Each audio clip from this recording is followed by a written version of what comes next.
My sense of our positioning now in the movement to value-based care, I don't think anyone argues the benefit of it. I mean, we were the only industry that could inflict a defect on our customer and bill them to fix it. I mean, I'm not saying anybody was intentional in that, but if we didn't wash our hands and you got an infection, we could bill you to clean up after that infection, or a medication error.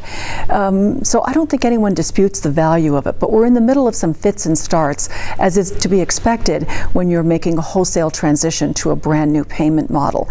My concern about it is that we still are holding on to many of the business strategies that helped us succeed under fee-based payment models, where we still are not doing everything we can to prevent avoidable admissions, for example, or to prevent avoidable errors. I don't think that we're pulling out all the stops to do that yet, not recognizing that now everything is aligned. The interest of the patient, the economic interest of the organizations involved.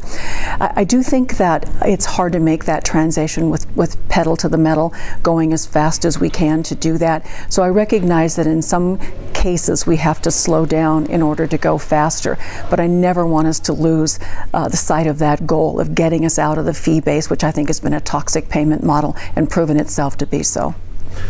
My sense of the main challenges that are holding us back to creating a truly new and innovative design that will help us succeed under new payment models is, I think that it's the old adage that a fish doesn't know it's in water.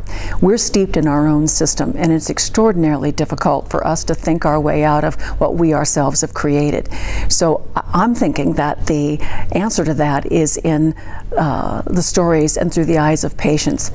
That to me is where we're going to be able to connect vast numbers of dots to begin to understand what a new design would look like, to be able to be guided by the thoughts, the experiences, the innovations that come out of listening deeply to patient stories. I get inspired every single time, and when I hear a patient story, sometimes I sit there stunned at my own inability to see something that is crystal clear to a patient and emerges when I listen deeply to their story.